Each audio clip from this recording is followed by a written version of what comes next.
Video చూసే ముందు ఒక లైక్ కొట్టి జై శ్రీరామ్ అని కామెంట్ చేయండి.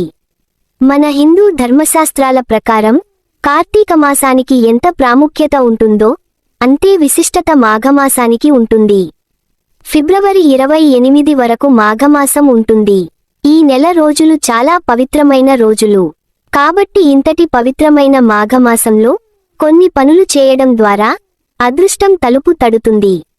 మరికొన్ని తప్పులను చేయడం ద్వారా జీవితాంతం కటిక పేదరికం ఏర్పడుతుందని వేద పండితులు చెబుతున్నారు. కాబట్టి అష్టైశ్వర్యాలను పొందాలంటే మాఘమాసంలో ఎలాంటి నియమాలను పాటించాలి, అలాగే మాఘమాసంలో అస్సలు చేయకూడని తప్పుల గురించి ఈ వీడియోలో తెలుసుకుందాం. ముందుగా ఈ వీడియోకి ఒక లైక్ కొట్టి మన ఛానల్ని సబ్స్క్రైబ్ చేసుకోండి. లైక్ కొట్టడం మాత్రం అస్సలు మర్చిపోకండి. మన హిందూ ధర్మశాస్త్రాల ప్రకారం నువ్వులకు చాలా విశిష్టత ఉంటుంది. ముఖ్యంగా ఈ మాఘమాసంలో ప్రతి ఒక్కరూ ఎక్కువగా నువ్వులను తినండి.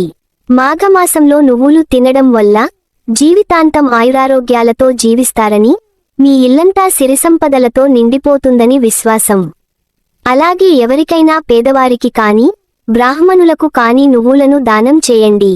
మాఘమాసంలో నువ్వులను దానం చేస్తే బంగారాన్ని దానం చేసినంత పుణ్యఫలితం లభిస్తుంది. మీ కుటుంబానికి 7 తరాల ఐశ్వర్యం ప్రాప్తిస్తుంది.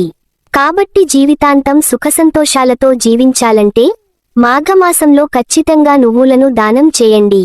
లక్ష్మీదేవికి ప్రీతికరమైన ఈ మాఘమాసంలో దుంప కూరలను అస్సలు తినకూడదు. ముఖ్యంగా ముల్లంగి దుంపను అస్సలు తినకూడదు. ఈ నెలలో దుంప కూరలను తినడం ద్వారా ఇంట్లో ఉన్న సంపద హరించకపోతుందని నమ్మకం.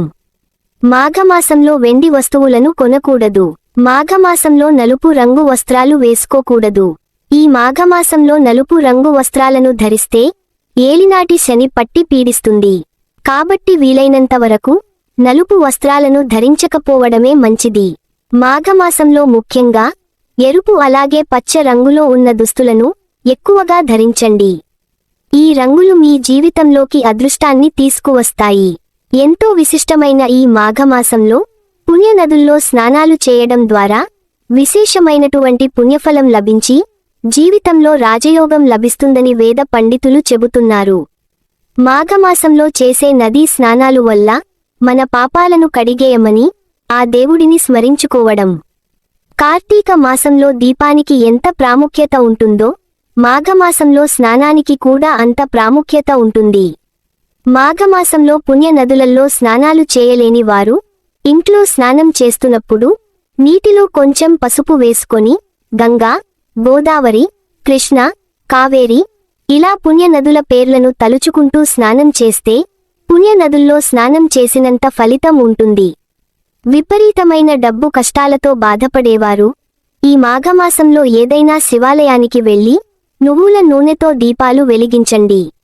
ఆ పరమేశ్వరుని ఆశీర్వాదంతో మీ ఆర్థిక సమస్యలన్నీ వెంటనే తీరిపోతాయి.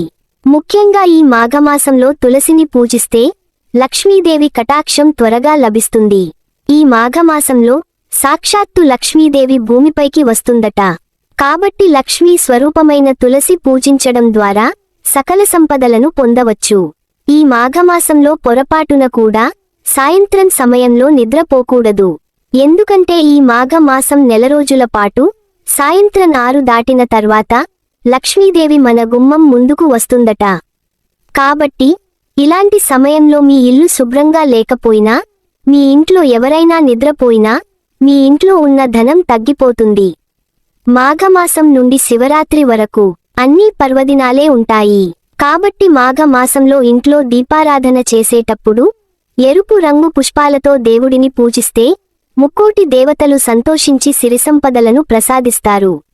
ముఖ్యంగా మందార పూలతో దేవుడిని పూజిస్తే డబ్బు కష్టాలన్నీ వెంటనే తొలగిపోతాయి. మాఘమాసంలో శుభకార్యాలను చేసుకోవచ్చు. మాఘమాసంలో శుభకార్యాలను చేయడం ద్వారా మీ కుటుంబానికి చాలా మంచి జరుగుతుంది. ముఖ్యంగా మాఘమాసంలో పెళ్లిళ్లు చేసుకుంటే ఆ బంధం 10 కాలాల పాటు నిలబడుతుందట. గృహప్రవేశాలు, అక్షరాభ్యాసాలు, అన్నప్రాసన వేడుకలు ఇలా ఎలాంటి శుభకార్యాలైనా చేసుకోవచ్చు. ఎంతో పవిత్రమైన ఈ మాఘమాసం నెల రోజులు ఎటువంటి మాంసాహారాన్ని తినకూడదు. ఎవరైతే ఎక్కువ డబ్బు సంపాదించాలని కోరుకుంటారో, త్వరలోనే ధనవంతులు అవ్వాలని కోరుకుంటారో, అలాంటివారు ఈ మాఘమాసంలో మాంసాహాన్ని తినకండి. అలాగే ఉల్లి వెల్లుల్లిని తినకూడదు. ఈ మాఘమాసంలో ఎంత నిష్టగా ఉంటారో అంత ఐశ్వర్యం మీ ఇంటికి సిద్ధిస్తుంది. ఈ మాఘమాసంలో వచ్చే ప్రతి శుక్రవారం రోజున ఆడవారు ఉపవాసం ఉంటే చాలా మంచిది. ఆడవారు ఉపవాసం ఉండడం ద్వారా దీర్ఘ సుమంగళి ప్రాప్తివరించడంతో పాటు భర్త సంపాదన కూడా విపరీతంగా పెరుగుతుంది. ఈ మాఘమాసంలోనే సూర్యుడు జన్మించాడు. సూర్యుడికి ప్రీతికరమైన రోజు ఆదివారం. కాబట్టి ఈ మాఘమాసంలో వచ్చే ఆదివారం రోజున సూర్యుడికి నీటిని సమర్పించి నమస్కారం చేసుకోండి. ఇలా ఒక్క ఆదివారం చేసిన సరే మీ కుటుంబానికి అఖండ రాజయోగం సిద్ధిస్తుంది. ఎందుకంటే మన జాతకంలో సూర్యుని అనుగ్రహం ఉంటేనే జీవితంలో త్వరగా స్థిరపడతాము. కాబట్టి ఈ మాఘమాసంలో వచ్చే ఆదివారం రోజున సూర్యుడికి అర్ఘ్యం సమర్పించడం, సూర్య నమస్కారాలు చేయడం ద్వారా మన జాతకంలో సూర్యుడు బలపడతాడు. తద్వారా మీ ఇంటికి సకల ఐశ్వర్యాలు చేకూరుతాయి. మాఘమాసంలో పూజలు చేసే ఆడవారు ఖచ్చితంగా బ్రహ్మచర్యం పాటించాలి. ఈ నెల రోజుల పాటు భార్యాభర్తలు దూరంగా ఉండాలి. అప్పుడు మాత్రమే మీరు చేసే పూజలకు లక్ష్మీ కటాక్షం సిద్ధిస్తుంది. స్త్రీలను మహాలక్ష్మి స్వరూపంగా భావిస్తారు. అయితే ఈ మాఘమాసంలో వచ్చే ప్రతి శుక్రవారాకి ఎంతో విశిష్టత ఉంటుంది. కాబట్టి ఈ మాఘమాసంలో వచ్చే ప్రతి శుక్రవారం రోజున ఇంట్లో ఉండే ఆడవారు కాళ్లకు పసుపు రాసుకొని లక్ష్మీదేవి ముందు ఒక నెయ్యి దీపం వెలిగిస్తే ఇక మీ జన్మ ధన్యమైపోయినట్లే. లక్ష్మీదేవి అనుగ్రహంతో మీ ఇల్లంతా డబ్బుతో నిండిపోతుంది. జీవితంలో డబ్బు కొరతనేదే ఏర్పడదు. ఈ వీడియో మీకు నచ్చితే లైక్ చేసి సబ్స్క్రైబ్ చేసుకోండి.